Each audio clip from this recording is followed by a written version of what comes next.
of all of this karma from the past, but that's bearing fruit now, and it's going to bear fruit in the future in our lives. We cannot, unfortunately, rewind our lives. However, the power of grace,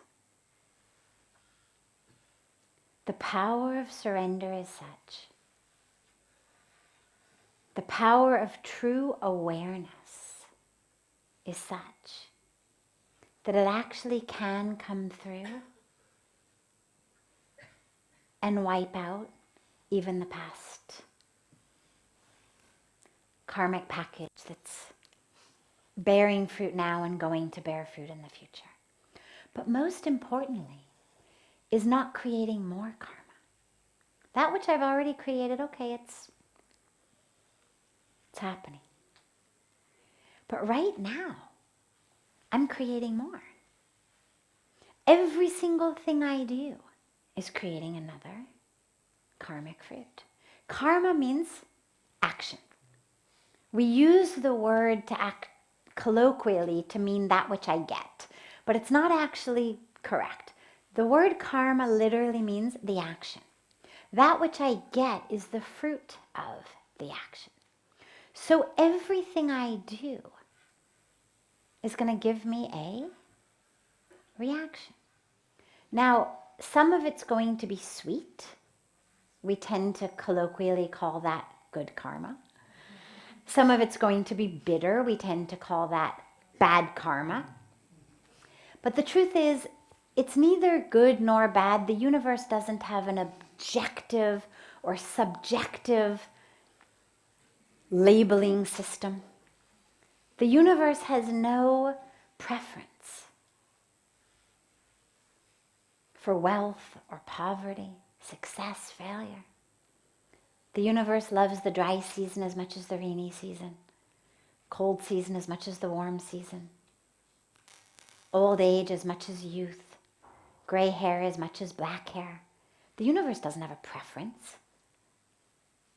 We have preferences. We see things like poverty, failure as, oh, that's bad karma. You must have done something bad. You're being punished. But no, it's actually just science.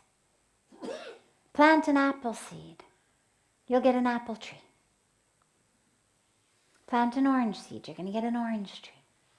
But here's where it gets more subtle with karma.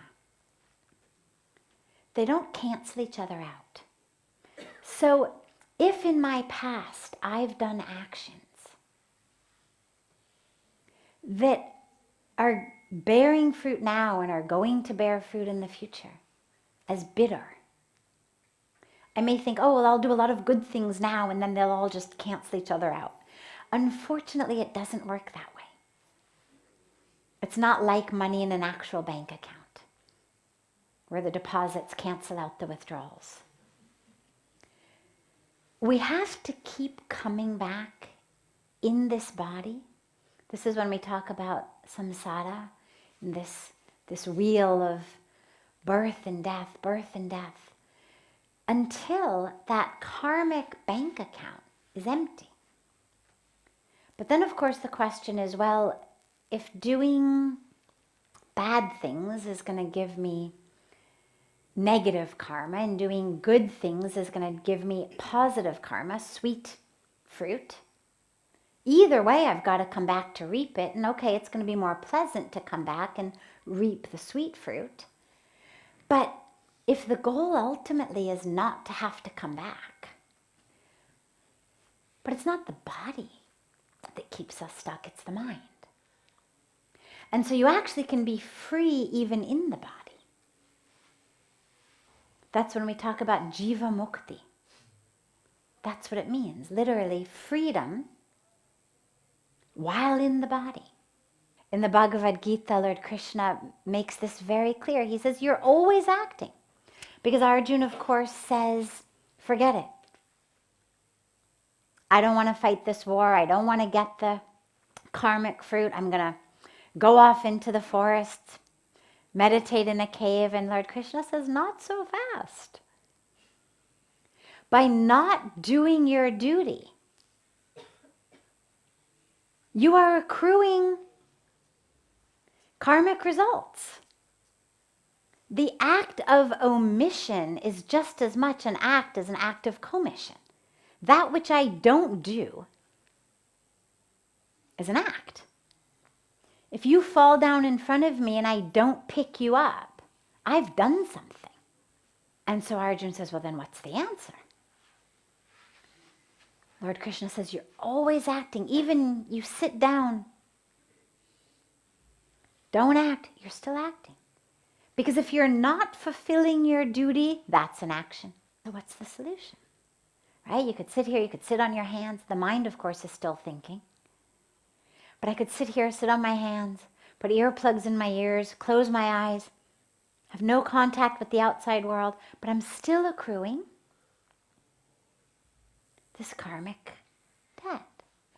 Because I have a duty and I'm not doing it, and that's giving me karmic fruit. So the only way to avoid all of that, Lord Krishna says, is just surrender to me. Just whatever you do, do it as a tool in my hands. Stop thinking you are the doer. Stop thinking it's about you. Stop thinking you're the star of this show. It's not about you. You're not the doer. I'm the doer. Be a tool in my hands with full surrender.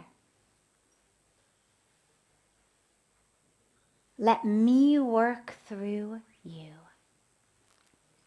And that's the only way to fully free ourselves,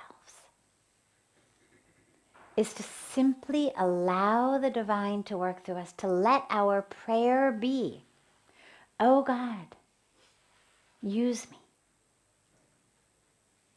Use my every breath, use my every moment. Use me. And what's so beautiful to me here, also going back to the concept of religion, is you take the prayer of St. Francis of Assisi, same thing. O Lord, make me an instrument of thy mercy. Right? Where there is hatred, let me sow love. And he goes through all of it. It's the same teachings. Let me be a tool. Let me be an instrument in the hands of God. So it's not about your religion. It's not about having to change your religion. It's not about having to be an instrument of God in the form of Lord Krishna, if that isn't your religion. It's about being a tool in the hands of the divine.